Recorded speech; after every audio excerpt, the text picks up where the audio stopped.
we go out and actively recruit to try and find the absolute best athletes, Yeah. that are out there, which is, you'd think, oh, wow, that's great. Yeah.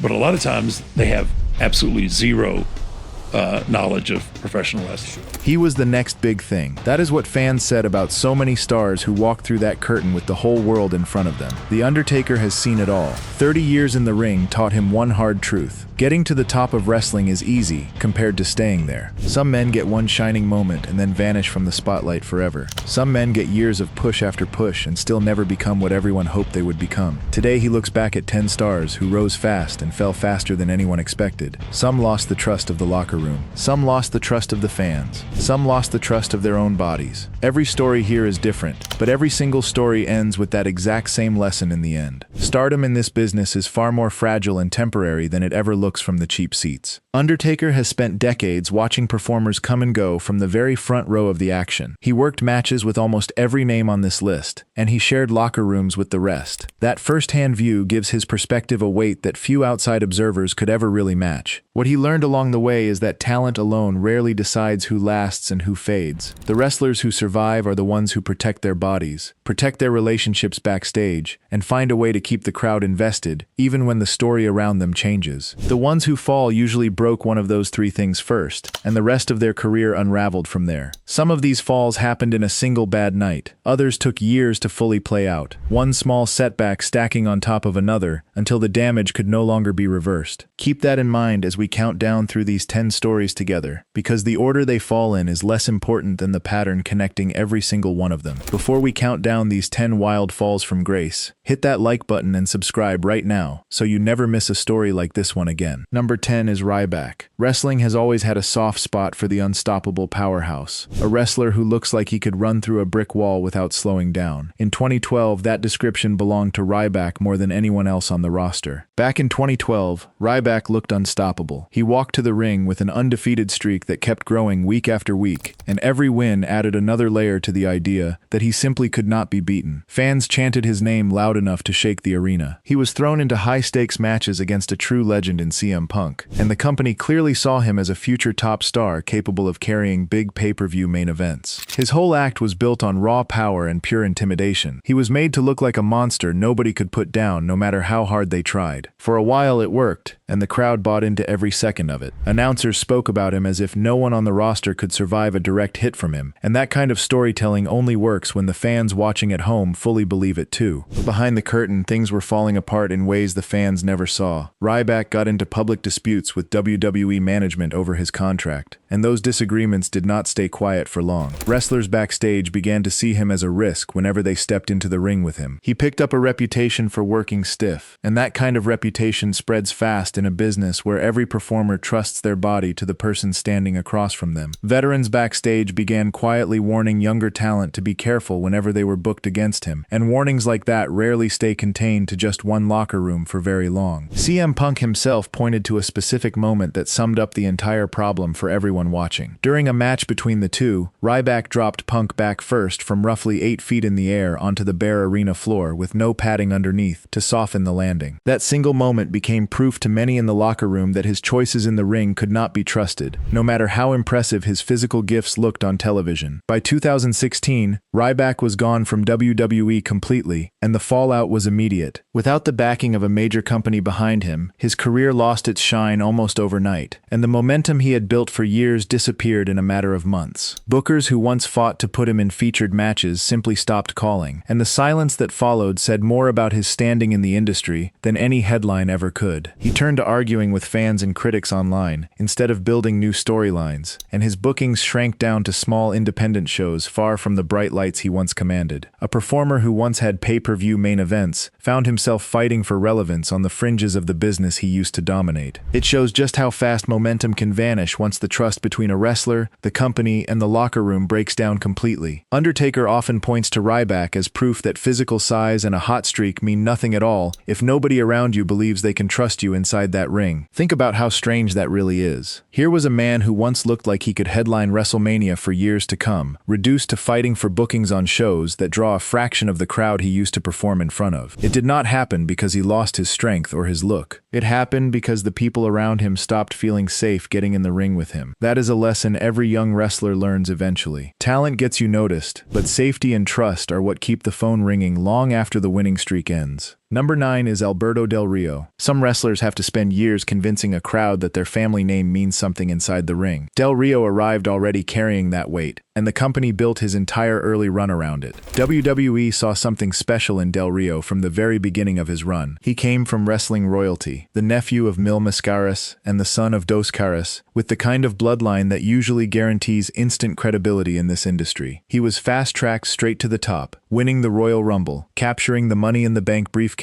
and holding multiple world championships in a very short window of time. His character was built around the wealthy aristocrat, rolling to the ring in luxury cars with his own personal ring announcer standing proudly beside him. On paper, everything about him screamed main event star for years to come. Few wrestlers arrive with that complete a package already built in, and the company treated him accordingly from his very first appearance on the main roster. Before any of that success, he had to grind through developmental as Alberto Banderas, forced to wrestle without his mask, despite his family's deep roots in Mexican wrestling tradition that stretched back generations. Once he finally reached the main roster and the spotlight hit him fully, small cracks started to show underneath the polished presentation. His character worked best with the personal touches surrounding him, especially the dynamic he shared with his ring announcer, Ricardo Rodriguez. When that dynamic changed, something about his overall connection with the crowd seemed to change right along with it. He had elite physical skills and sharp in-ring instincts that few could match, yet the natural warmth that turns a talented wrestler into a beloved hero or a hated villain never fully clicked with the audience the way the company hoped it would. Announcers praised his technical ability on a weekly basis, yet praise from commentary alone has never been enough to build the kind of connection a true main event run requires from the crowd itself. Creative missteps piled up from there and made matters worse. The Mex-America storyline alongside Zeb Coulter confused fans and did not land the way it was intended to at all. Segments meant to draw heat instead drew confusion, and confusion is one of the hardest reactions for any promotion to recover from once a storyline is already underway. Later, being folded into the League of Nations group buried him further instead of building his character back up to where it once stood. On top of the creative struggles, controversies outside the ring and legal troubles started following him closely. All of it added up to repeated releases from the company over the following years. Each departure and return chipped away at the momentum he once carried, until the aura built during his early championship runs was almost entirely gone. A wrestler who had every physical gift and every bit of family pedigree wrestling could offer ended up remembered as a case study and massive investment that never turned into the lasting stardom everyone once predicted for him. It is a strange kind of fall because nothing about his athletic ability ever declined. His timing in the ring stayed sharp. His look stayed sharp. What slipped away was something harder to coach. The sense that fans could feel exactly who he was supposed to be, without needing a car, a suit, or a translator standing next to him to sell the idea. Wrestling can teach a performer nearly everything except how to make a crowd fall in love, and that gap is exactly where his run started to come apart. Number 8 is Vladimir Kozlov. Every few years, a promotion tries to build a new unstoppable foreign monster, a wrestler who wins so convincingly that fans start to wonder if he can actually be beaten. In 2008, Kozlov arrived on WWE television as a truly terrifying force, a Sambo champion who bulldozed through opponents on his way up the card without much resistance. He earned a shot at Triple H for the WWE Championship and kept racking up dominant win after dominant win. Announcers framed every match as another step toward a title reign that felt closer with every passing week. His push reached a stunning peak in February 2009 when he pinned The Undertaker clean on SmackDown, a result that told fans everywhere this man was being taken very seriously at the highest level of the company. Behind the scenes, Vince McMahon was even considering him as the wrestler who might end The Undertaker's legendary WrestleMania winning streak, which shows just how much faith the company had quietly placed in his future. That faith did not last long once matches started playing out in front of live crowds. Kozlov struggled with a stiff, rigid in-ring style that made it hard for him to tell a compelling story fans could actually feel and invest in emotionally. Matches that should have felt dangerous often felt slow instead, and crowds are quick to notice when a supposedly unstoppable force starts to feel predictable. His limitations became especially obvious in high-profile matches, including a rough outing at Survivor Series 2008 that exposed the gap between his presentation and his in-ring ability. Once management saw clearly that he could not carry the weight of a true main event spot, they pulled back on his push very quickly. Plans that had once pointed toward a WrestleMania spotlight were quietly shelved, and the creative team began looking elsewhere for the next challenger worth building around. Other stars were considered and eventually passed over for the streak-breaking role before Shawn Michaels took the assignment instead, and Kozlov's run as a serious top-level threat was effectively finished the moment that decision was made behind closed doors. From there, his slide down the card happened at a startling pace. He was placed into a comedic tag team alongside Santino Marella, a total reversal from his terrifying and unstoppable debut persona just months earlier. Fans who had once feared him now laughed along with him, which tells you everything about how completely his character had been rewritten from the ground up. Not long after, he was released from the company and faded out of the mainstream wrestling picture entirely. Kozlov's story is a lasting reminder that a scary presentation and a handful of big wins can only carry a wrestler so far up the ladder. Once the crowd stops believing the character is real and threatening, the company has little choice but to move in a different direction, even if that means turning yesterday's feared monster into today's comedic punchline for the sake of the show. What makes his fall so sudden is how close he came to the very top. A single decision at a single meeting, the choice of who would face the streak, changed the entire direction of his career overnight. Wrestling can be that unforgiving. A performer can do almost everything asked of him and still watch the biggest opportunity of his life go to someone else at the very last moment. Number 7 is Lex Luger. Not every big push comes from an undefeated streak or a frightening gimmick. Sometimes a company simply decides a wrestler is going to become the new face of the entire brand and builds everything around that decision from day one. In the summer of 1993, with Hulk Hogan gone from the company, WWE needed a brand new all-American hero, and they poured almost everything into building up Lex Luger for that exact role. The company built an entire cross-country bus tour called the Lex Express to introduce him personally to fans in city after city across the country. It all built toward a dramatic moment on the USS Intrepid, where Luger body-slammed the massive champion Yokozuna, a scene carefully designed to make him look like the next great patriotic hero of the company. Soon after that spectacle, he was named captain of the All-Americans team at Survivor Series 1993, standing proudly alongside The Undertaker and the Steiner brothers as teammates. The whole build was designed to make him feel like a hero the entire country could rally behind at once. Despite the huge push and the massive amount of money spent behind him, something never truly connected with the audience the way executives had hoped. Fans did not feel the emotional pull that the company expected them to feel toward this new hero. Commentators tried repeatedly to sell his patriotic backstory as the emotional center of the show, yet the reaction in the arena never quite matched the reaction the script called for. Luger lost several important matches at key moments along the way, and those losses kept him from ever reaching the WWE Championship despite all the momentum built around him. Each near miss chipped away a little more at the aura the company had worked so hard to build around him from the very start of the campaign. Behind the scenes, there was noticeable friction too. The Undertaker has talked openly about how uncomfortable he felt being made to wear a coat lined with a colonial flag during that Survivor Series build. A small but very telling sign of just how far the company pushed every single performer to visibly support the Luger campaign. Years earlier, a match against Luger even led wrestling veteran Ole Anderson to tell a young Undertaker that Luger would never become a true top draw in this business, a blunt comment that pushed Undertaker toward signing with WWF instead of staying where he was. By 1995, Luger had left WWE entirely and jumped over to WCW in search of a fresh start. What could have been a defining run as the company's next great top babyface instead became a cautionary tale about corporate promotion outpacing genuine fan connection in the real world. No matter how much money and effort a company pours behind a wrestler, the crowd ultimately decides who they truly care about deep down. And Luger's story shows exactly what happens when that emotional connection never fully forms, despite every possible advantage being handed to him on a silver platter. The bus tour, the flag, the slam on the battleship, none of it was able to manufacture the one thing wrestling cannot fake. A crowd either feels something for a performer or it does not, and no marketing plan can force that feeling into existence. Luger had the muscles, the smile, and the company behind him completely, yet the roar he needed from the crowd at the biggest moments simply never arrived the way everyone at the top had expected it to. Number 6 covers 3 different stars who all suffered from being pushed too far, too fast, before they were ready for that level of spotlight. First is Nathan Jones. In late 2002, WWE brought in the 6'11" powerlifter and placed him directly under the personal mentorship of The Undertaker, building toward a major showdown at WrestleMania 19. He was supposed to team with Undertaker in a match against Big Show and A-Train, a major spot for someone so new to the business. As the event drew closer, it became painfully clear that his in-ring skills simply were not ready for a stage that large. Coaches and agents worked overtime overtime trying to get him ready in time, but some gaps in experience simply cannot be closed in just a few short months of training. To protect the overall match quality, the company wrote an injury angle into the pre-show, shrinking his role down to a brief run-in appearance instead of a full-length match. It was a quiet, disappointing end to a storyline that had been building toward the biggest stage in wrestling. Soon after that event, Jones disappeared from television entirely, a clear example of what happens when a performer is thrust into the spotlight long before they are properly prepared for it. Next is Drew McIntyre. Vince McMahon personally gave him the nickname The Chosen One at just 22 years old, an incredible vote of confidence for someone so young and so early in his career. Instead of building steadily on that early momentum, his run eventually collapsed into the comedic 3MB stable, and he was released from the company entirely in 2014. Going from a personal nickname handed down by the chairman himself to a comedy trio felt like one of the steepest drops any young star had experienced in recent memory. What makes his particular story different from the others is what happened after that release. McIntyre used the setback to completely rebuild himself on the independent wrestling circuit, drawing heavily on the work ethic he had picked up from his original mentor, The Undertaker, to turn his career around from the ground up over the following years. Finally, there is Roman Reigns. His babyface push in 2015 ran directly into fierce resistance from fans who wanted to see Daniel Bryan and other established fan favorites occupy that top spot instead. The intense backlash exposed just how green he still was at that particular point in his career, and it revealed how predictable the booking felt to a crowd that had already seen through the plan. Weeks of matches passed with the same reaction from the audience, a clear signal that the storyline needed far more time before it could ever land the way the company originally intended. All three of these stories, Jones, McIntyre, and Reigns, show the exact same underlying pattern: pushing a performer before they are truly ready, or before the audience is ready to fully accept them in that role, almost always leads to a painful setback, even when the raw talent and long-term potential are clearly present underneath it all. What separates these three names from some of the others on this list is timing rather than talent. Jones simply never got the chance to grow into his spot. McIntyre eventually got a second chance and turned it into something lasting. Reigns needed time and patience from the company before the crowd finally caught up to the plan. Three different outcomes from the exact same mistake, which shows that being pushed too early does not always have to be a career-ending problem, as long as a performer is given the room to recover from it. Number 5 is Ted DiBiase Jr. Some falls from grace happen entirely inside the ring, but every so often, the biggest twist in a wrestler's story happens years after the final match. As part of the Legacy stable alongside Cody Rhodes and Randy Orton, DiBiase Jr. looked like a future main event star. With a classic championship pedigree running through his family name, when the group eventually broke apart, his father, the legendary $1 Million Man, handed him the $1 Million Championship in an attempt to recreate that same old magic for a brand new generation of fans.